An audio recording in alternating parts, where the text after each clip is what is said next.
Papa told me I couldn't do a lot of things. I feel like I'm the chosen one.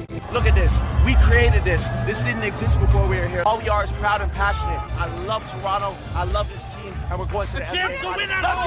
Let's go! Nothing matters but winning. Welcome back to episode 73 of Rapzville Weekly. I'm your co-host, Gabriel Chelio, alongside Adam Casucci. And today we're going to be breaking down the trade deadline, the big move that occurred in the Raptors team. And also we're going to talk a little bit about the two games that have passed.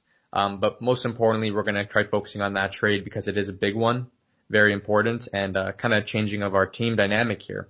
Before we get into that, as always, please like and subscribe to the channel. Check us out on Instagram at Rapzville for NBA news and Raptors content. And most importantly, leave your comments down below. Let us know your opinions on these trades because it was pretty drastic. Fan favorite Norman Powell sadly had to leave the team. All right, so let's start on trade deadline day. Going into this, I knew that I had a midterm for school, 9 a.m. to 11 a.m., and I had a feeling that for some reason I was going to see a move around 10:35. I thought that was the time where there was going to be a big trade, and I was going to miss it. And Adam likes to sleep in, so I knew he'd be out till 12, and we wouldn't find the news out till later and let you guys know. But my exam finishes and no trades. And I'm like, okay, what are we waiting for? There's a little bit of news on Lowry, teams that are interested, but nothing has happened yet. And then right after, we had a departure of a dear friend of ours, a beloved player, someone we really enjoy watching, Nikola Vucevic, the Vooch, as we call him. Sadly, he got traded away, but it was to the Chicago Bulls, and I think that's a great pickup for them if we want to touch upon that briefly. I feel like they could use someone like him, another star player, didn't give away too much, 2 younger pieces and 2 picks, which had the value in the trade there, but I think a strong deal for Nikola Vucevic, good move for Chicago. Adam, would you agree? Yeah, I think it's a great move, partnering with Zach LaVine there and getting rid of they have a lot of young talented players, Chicago, but I wouldn't say they're top-notch talented players, like 4 or 5 star talented players. So they kind of got rid of those younger guys and kind of picked up a veteran in Nikola Vucevic, an all-star. He's playing his best basketball of his career. I think this is a steal for Chicago, and I think this is a totally great move. Yeah, so that happened, and then Orlando decided to blow up the team a little bit more. They gave away Fournier to Boston for 2 second-round picks, which I think might have been the biggest steal of all of the trade deadline day. 2 second-rounders for a starting point guard who's been playing quite well this season. I say we've watched a bit of Magic games, and I think he's been a great performer for them, great scorer. And then after they even decided to give away Aaron Gordon to the Nuggets for R.J. Hampton, Gary Harris, Orlando really just blew it up there, and I'm kind of disappointed that the Raptors didn't get their piece of the pie here. Fournier for 2 second-rounders, something we easily could have offered if we tried, or even given them first-rounders. We could have had him off the bench, that veteran presence that we needed, some scoring. He would have fit perfectly for us, would have been great.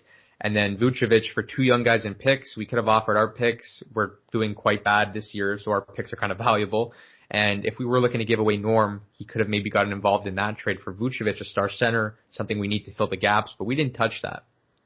Instead, the entire day was kind of full of Kyle Lowry rumors. Is he going to go here? Is he going to go there?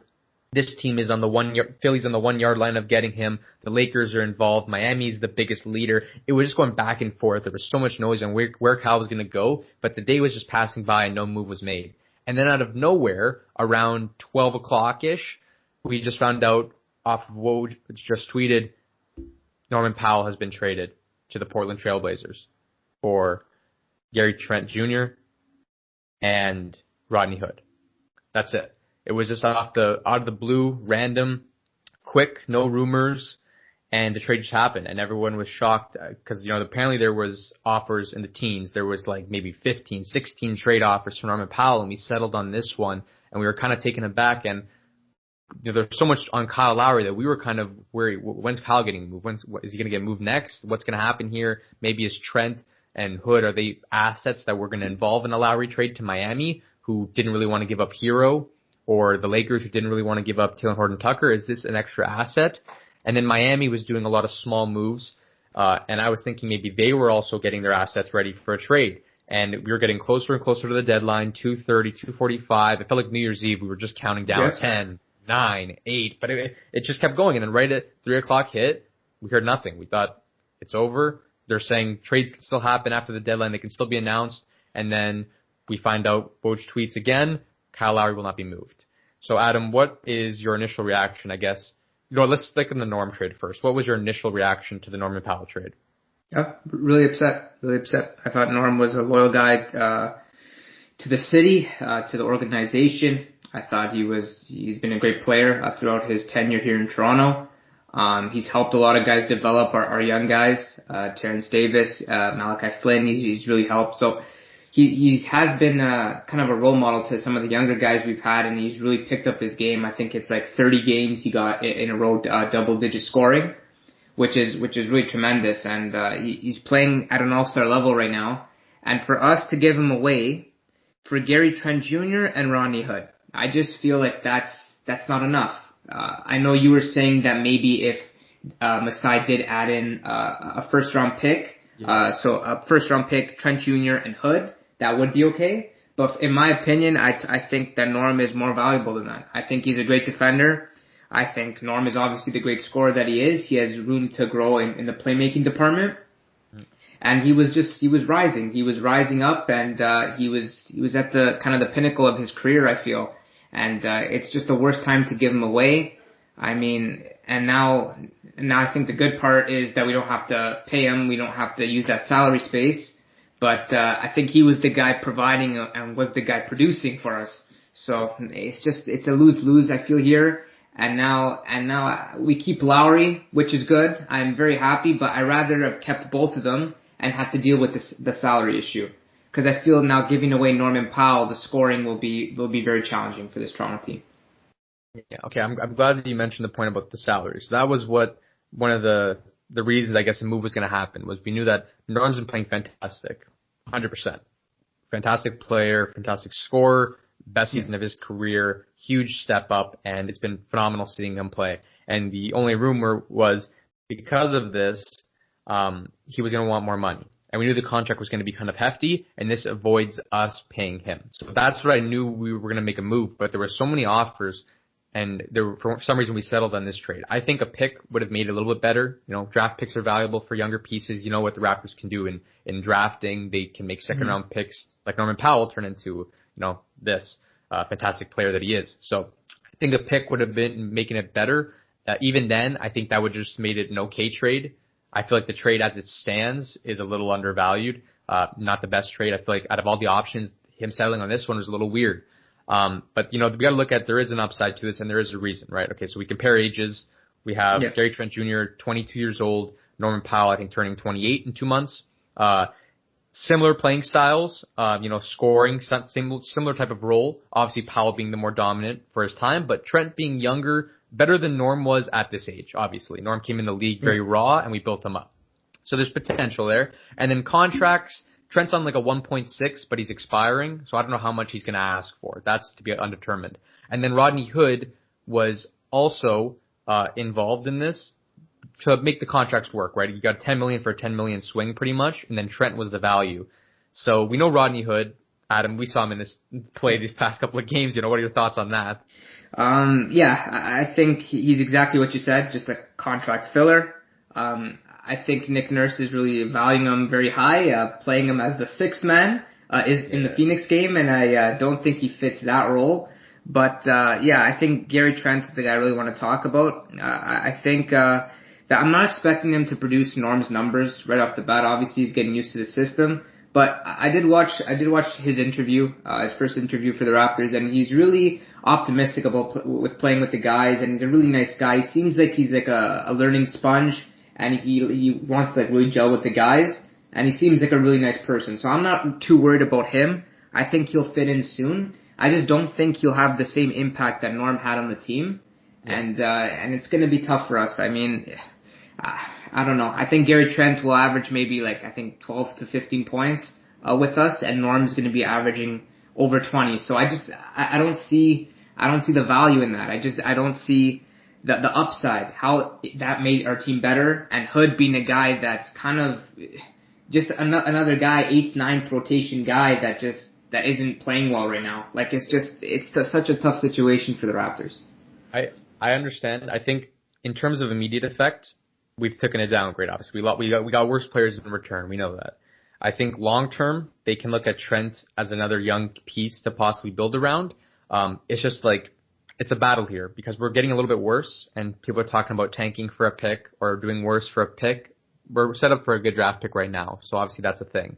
But we're also racing against time with Kyle Lowry, a player that now we don't know what he's going to do in free agency, but he is getting to near the end, and a player that helps with his veteran experience, all-star caliber, capabilities to push this team to a playoff run. When he's gone, you take another step back type thing in terms of having like a veteran, someone that's playoff build. Like he kind of has his name established. So once he's gone, you lose that. Now you go fully young. The push for a playoff run in the short term could be affected because then he's going to leave and he's going to have not the best team around him. And then it's like more of this is looking like a 3-year down the road thing. Like when Kyle might take a step out or 4 years or something, then you got, Fred, OG, Pascal all hitting more of their prime years, and Trent being another guy who's coming up on his prime. I feel like that's how this team is set up to be built because of bringing in this young piece. As of right now, I agree with you. I think we're taking a step back, and this isn't going to result in any great wins anytime soon. I can see the development being in play. So this leads me to a question, Adam. Do you think, I've had someone bring this up to me, do you think that we should we know that the team's taking a step back, and I don't feel like we're going to make the playoffs at this rate. Do you think we should try getting more minutes to the younger players and build on their development in these games in the season? Because we know the season's kind of not looking the best in terms of a playoff spot. Letting them get developing minutes instead of focusing on the starters and trying to squeeze in the 8th seed. This is a tough decision. I really think it is. But in my opinion, the way I think is you always go out there to win. And looking at the franchise and its shape, you maybe want to go for the tanking situation, and you want to get that high draft pick. But I do think that they should go for the 8th seed. Anything can happen in the playoffs. Teams get hot at the right time, and then you have yourself winning a round or two, and you're right there, and you're challenging for the championship. So I totally think we should go for the 8th seed. I also think that Nurse, he's really gotta make use of the players he has. But for the Kyle situation, I can't really see the team without him, but I do think that we did lose value, by not trading him at this trade deadline. I think this would have been the most valuable time to get any pieces out of him. I know Miami, there were some pieces, that they didn't want to give up. I think it was Tyler Hero. And we could have also got some other guys like Duncan Robinson, Kelly Olynyk. And we didn't make any of those moves. I think the Lakers were interested, but they didn't want to give away Taylor Horton-Tucker, which kind of made it difficult. And I just didn't understand, even if we did get rid of Kyle for a big man, I thought that would have been okay, like a Montrezl Harrell or any other type of big man that we could have got, because we're not filling this void of the center that's not been able to be replaced here. And it's just the same issues every game, like you said, and it's been a problem. Yeah. Okay, we'll get back to the Trent stuff when we talk about the game and his performances, and maybe touch upon Norm again. So moving into this Kyle Lowry situation here, like you said, obviously we're glad that he stayed. Longtime Raptor, obviously so loyal, so dedicated, the greatest Raptor of all time. It'd be fantastic to see him retire here, or even departing. It would be sad to see his last game in Tampa, not even in Scotiabank Arena with fans giving him a standing ovation. It just felt like a cheap exit, if that was the reason, ending off with some deuces as his sign out. Yeah. I'm glad that he stayed for that reason. In terms of the business standpoint, then Masai is a tough decision. It's loyalty or value, because right now Kyle's probably at the peak of his. Well, obviously he was valuable 3 years ago, but in terms of now, it's now or never. His value, this trade block, it's going to go downhill from here because he's going to continue to get older, and maybe teams that are trying to do a playoff push won't be looking for him as much as they would have. And Masai drove a hard bargain, what he thought Kyle was worth. So we can respect that, his desire to get a lot in return. But now Kyle's going to be worth less as the years go on, and his contract situation when we resign him is going to also be a little bit of a problem if he doesn't want to take too much of a pay cut. That's going to ruin our chances of picking up someone else and possibly making a playoff run next year. So not moving him was an interesting piece. I feel like if Miami, it came out that I don't know if this was true, that they offered Duncan Robb, Precious Ochoa, Kendrick Nunn, and Olynyk. If that was true, those 4 pieces, I feel like there's a lot of value, a lot of young players, bench players that we could have because our bench has been horrible in terms of scoring. I feel like that trade is so monumental that it should have been pulled upon. I know we also asked for Maxey, Thibault, 2 first-rounders. It's similar to the Vooch trade. Vooch is an all-star, 2 young guys, 2 picks. I didn't think it was a horrible trade, but Philly didn't want to pull it. So I understand Masai didn't want to go lower than that. I think that makes sense. And then I thought LA was a little bit unreasonable. Taylor Horton-Tucker, like we weren't asking for, Hero's great, and so is Taylor Horton-Tucker, but they're not like untouchable in my opinion, especially Taylor Horton-Tucker. I feel like it would have been a decent trade. So I understand Masai didn't get what he wanted. I'm not sure exactly. We don't know for sure, how the trades look. I feel like a big man, we needed to address that problem, this trade block. That was our biggest problem, last in rebounding in the league, and we didn't address it. That's the one thing I have a problem with. Yeah. No, the big man situation, it's so tough. And but personally, I thought where the trigger should have been pulled was the Norm. When Cleveland offered to get Norm and we received Drummond, I thought that was the best deal we could have got this whole free agency and this whole trade deadline thing. I really feel that that was the deal. Drummond solves all of our problems basically, and instead we got a replacement in Trent and we got another bench player in Hood. So you kind of really shake the head and you really say, what's Masai doing here? Because he really was offered Drummond, a guy that will solve your problems, and Cleveland asked for it. It's not like we offered it and Cleveland is turning it down. It's just a strange situation. Yeah, there was reports backing that, so I think that is true. And if that's true, I don't know how that didn't go through. I don't know how, because Drummond is obviously better than Trent, Hood, and all these other offers combined, and he filled the what we needed. So I don't know how that trade didn't happen, and that has a huge impact on this franchise. Now, obviously, Drummond has been bought out, so has Lamarcus Aldridge.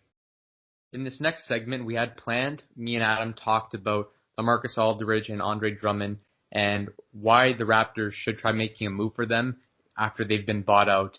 And neither moves were made. We know that Drummond was interested in multiple teams. He was going to be talking with Charlotte, Boston, the Lakers, the Clippers, but our names wasn't attached to that. And Lamarcus Aldridge, his name was attached to the Heat. So we were confused on why the Raptors weren't making a move. And Nurse did mention it post-game, hinting to Masai and Bobby that they should make a move and look at one of these guys, bought-out guys, to fill in that center gap that we needed. And now Lamarcus Aldridge has somehow managed to get a veterans minimum to the Brooklyn Nets, adding to their stacked roster. And Andre Drummond is about maybe a day away, could be hours away, from signing with the Los Angeles Lakers. So clearly both of them are gone. That takes out our center, 2 possible good big men that we could have brought in to our team that we desperately needed. And now it looks like we're running out of options. So the big question is, why weren't the Raptors getting involved in these talks? And why didn't we try making a move for these 2 obviously high caliber players? Now getting rid of the contract situation in Terrence Davis and Matt Thomas, so it opens up a little bit more of a salary in the Toronto perspective. Plus the 2 roster spots. Those guys are clearing 2 roster spots. We're 2 men down here. We got 2 empty spots. What are we waiting for? Is this for Ellenson? Yeah. Is this for Elise Johnson if the Nets don't take him? What are we using this space for? We need a big man. It's clear. We're the worst in that department. We're playing a small ball starting lineup. We're getting eaten on rebounds game in and game out. Those are the people that are dominating. DeAndre Ayton had a field day the last game. So what are we going to do? There's obviously those big names. There's even smaller guys like Dieng, who just got waived by the Grizzlies. Mm-hmm. Or do we just take any center that's, and has a name in the league as an option? I don't know. Even Jeff Teague got waived by the Magic. Do we look at him off the bench as a scoring option? We have 2 spots. What are we using these spots for? They must be plugged soon, I'm assuming. The two roster spots, we can't just leave it like this. I don't think bringing up another 2 G League guys would be the most ideal thing. I mean, if someone's really playing well in the G League, I totally understand, but I think we pick up 2 free agent guys and veterans off the bench if we're making this push for the 8 seed. If we're not, if we're trying to tank, then I don't mind bringing up the G League guys and getting them some experience, some reps at the NBA level. But if not, then I don't think it's a good idea. Yeah. Okay. I think we've covered these topics pretty well. I say we move into the games, and then on top of that, we will get into kind of Trent and Hood and a little bit of Norm. Quickly, we did the Denver game first. The Raptors finally broke their losing streak 9 games later. We bet the Denver Nuggets 135-111, a nice blowout. Finally, some morale in the team. We just played, very strong.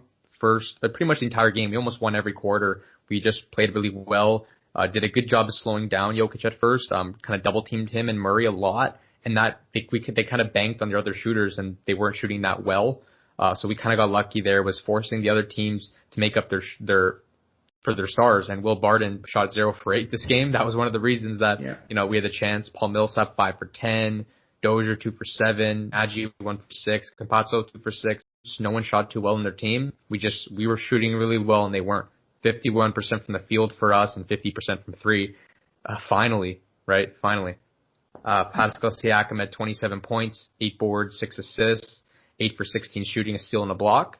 OG 23, 6 and 3, 8 for 16, a steal and a block. Both those guys I thought played great on both ends.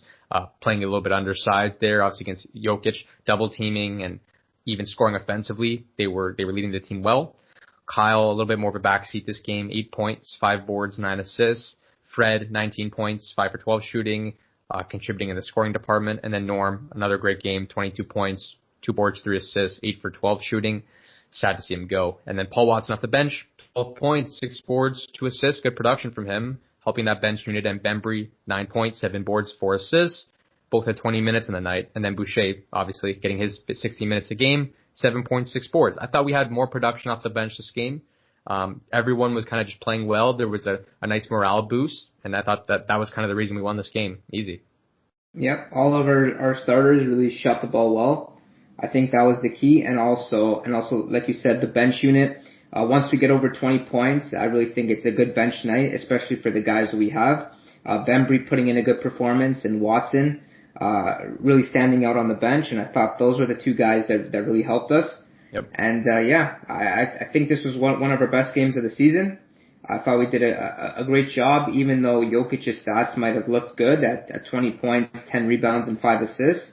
We really made it tough on him. He had 4 turnovers. He was very frustrated. OG played physical defense on him as the matchup, and I thought we played well all around. We really kept Denver's players to a limit basically. Murray didn't go off, only 20 points, 2 rebounds, 7 assists, and Will Barton obviously with his 0-point game. So there was a lot of people we kept quiet. We kept their stars really quiet, and I think that was the determining factor. Yeah, I think I might have jinxed it because I was watching that game and I was thinking, at the start, Cal didn't put up the best numbers, but at the start he was very aggressive, trying to rebound the ball, make hustle plays, show up in other places on the stat sheet. And I thought, okay, he's really trying to work here to not get traded or show off his value, one of the 2. Same thing with Norm. He was shooting great. I'm like, either A, he doesn't want to get traded, or B, he's showing how valuable he is if he's going to get picked up by a team. And then you got guys like Siakam, who's pissed off at Nick Nurse for not getting the minutes against the Cleveland game, who had a great performance. And then Paul Watson, who wanted to prove himself off the bench, get his minutes. Bembry, who's been benched the past couple of games, stepping up and playing great. Everyone kind of had a little bit of a vendetta this game, something to play for, and it helped us play good. All right, and now moving on to the Suns game. So now this is post-trade. We lost this one 104-100. And, for some reason I didn't feel too sorry about this loss. This is the first game with our new players. Second in the West right now, Phoenix Suns. They're obviously a strong team. We knew that going into this, and it was very close to the very end. We were kind of in it the entire game. It was just neck and neck. We were never really too far, maybe at most like a 10-point distance. And our team, Siakam had 26 points, 11 boards, 6 assists, 8 for 17 shooting, a steal and a block. He always comes to eat against the Phoenix Suns, so it was good that he stepped up and kind of built off the momentum of last game. I thought OG played pretty well again. 15 points, 7 boards, 3 assists, 2 steals, 5 for 12 shooting. Fred, 22 points, also came out really strong at the start. 4 boards, 3 assists, 8 for 18 shooting. And then Trent only had 8 points, 4 for 11 shooting and a steal. And then Kyle, 11, 5 and 6, 4 for 12 shooting. Pretty much not as much production off the bench. Hood, 2 points. Baines, 6, Flynn, 5, Boucher, 5. And Boucher only played 11 minutes. That was one thing that I thought kind of changed the dynamic of this game. He's been used to getting high volume minutes, and He got nothing this game, didn't really build up too much. And I don't know, it was just a close game and we lost it. I don't see too much about this one in my opinion. I kind of had a feeling we were going to lose. Phoenix is a good team and we put in a good fight. At least we know that we can kind of play around with the top dogs. It's just sad that we didn't pull out with the win, right? Yeah, and this is what I don't understand about Nick Nurse, Gabe, is with the Chris Boucher situation. Why is he getting deducted minutes? He's the guy that's really been putting an impact off the bench, game in, game out. And I really feel it's not fair to him to get that deduction of minutes. Paul Watson and Bembry didn't play, and I also didn't understand that. And we give Hood 18 minutes as our sixth man, a new guy, a veteran, and averaging 4 points in the season, right? So we're like, how do you expect him to give us that bench scoring? I don't get the logic here from Nick Nurse. And Baines, he got the minutes. I thought did decent. Flynn, we're starting to see a little bit more confidence, Gabe, and I think you've seen it too in the pick and roll. He's starting to handle the ball more. He's starting to shoot more, taking his open shots and not be so vanilla. Make some good plays off the pick and roll. So I think it's coming together for him. And yeah, I think Trent, it was a tough first game. I think he was really feeling out the offense. He didn't really know which shots to take and which ones to not. But yeah, I think he'll find his rhythm soon. I'm not expecting too much, like I said before, from him. I'm just expecting him to hit his open shots, play good defense, and that's what I'm happy with. Yeah, like you said, Flynn, great step up. I think he's getting more comfortable with the team, more minutes. It's been a couple games now. He's been getting his fair share of minutes. I think it's been getting him a little more relaxed, possibly with trade deadline passing as well. He knows he's not getting moved. Other guys have been dropped, like TD and Matt Thomas. So maybe that gives him an opportunity to be, okay, now I'm in the clear. Let me play strong. I'm surprised Watson didn't play because of the production the past couple of games, especially last game. And then I guess maybe to get the new players some minutes, that was the reasoning. But we didn't really see Boucher's one thing. Like I said, I think we should have seen more out of him. Him and Baines, they both played pretty good. Aiden's a strong big man. I feel like he was dominant at times, and we really needed to switch it up. In terms of our players, Trent and Hood. Hood, I know that I don't expect most out of him. We saw him play kind of just on the floor, kind of just is there, bigger defender, just filling a spot. He didn't shoot too much. He kind of just roams around, doesn't get himself as involved. He's having his worst season of his career, I'm pretty sure, so I'm not expecting much out of him. I don't really know how we were going to use him, to be honest, because in my opinion, I think Trent is a solid six-man.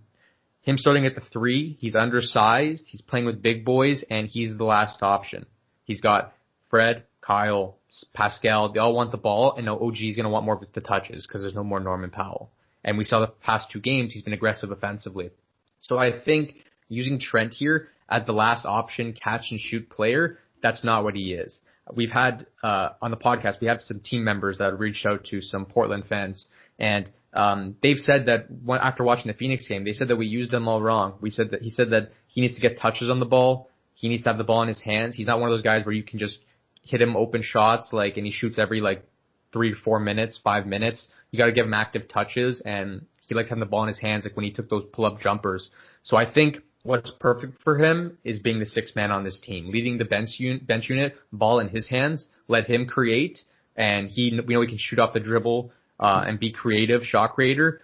I think that's where he will excel at best, is being the sixth man, leading the bench unit, getting his touches, no pressure. And Kyle, we've seen that Kyle comes off early and then plays on the bench as the bench point guard. That can still work. Just have him what he does with Fred, where he stays off ball and let the ball be in Trent's hands. And I think that would be best for this team. What that means for the starting lineup, either maybe Baines or Boucher starting, maybe even Rodney Hood to just fill the spot, to be a bigger defender, 6'8" on the court. That's what I think. As long as Trent's that sixth man, I think that's where the success lies.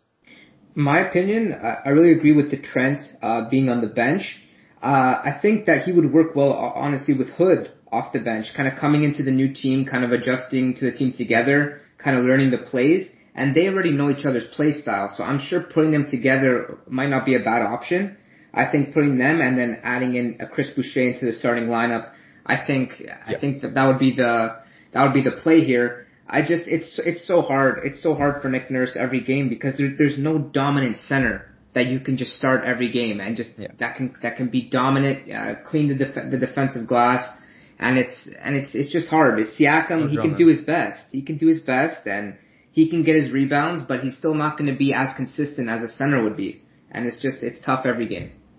Not that I don't really want this, I don't like fully want this, but I think the realistic option is putting Baines back at the starting center. He's the big body you need to set the screens and stuff, kind of get rebounds. We know Pascal has taken a big leap in rebounding. He likes to rebound the ball. So even if Baines is boxing and Pascal's grabbing boards, Baines is comfortable being that last option. The four guys, now OG gets more touches. They're going to want the ball. They're going to be taking shots. Baines, his job is to just seal that lineup up, do his job defensively, make a couple putbacks. That's it. I think that is a solid enough starting lineup. And then looking at that bench unit, Trent being the creator he is, working with Rodney Hood, his teammate, Chris Boucher, who's going to get a lot more touches off the bench unit like that, and will also score the ball well. Them three together, and then you have the two filler players that are now playing off ball of them. I feel like that would drive the most success for this team. I just really believe in the Trent six-man. Like having him the role that Freddie kind of did against when we are having the championship year, being the creator off the bench, the scorer, I think that's his best. That's where he needs to be played in order to find success, and I feel like that's probably the best option for the team. And then in terms of Norman Powell, him playing with Portland, I think he's going to take a step down in terms of numbers because now he's playing with two ball dominant and score first point guards in CJ McCollum and Dame. If he keeps starting at the three, then I think that's what's going to happen. And if he goes back to the bench role, he might have the same thing as Trent, more step up in number leading the bench unit. I just know that I think he might be tired of being a bench player. So I think he'll want to start, but I think that, and I wish him the best of luck. He'll still score great. I just think that he's not going to get as much touches or the proper setups that he usually would with us playing on their team.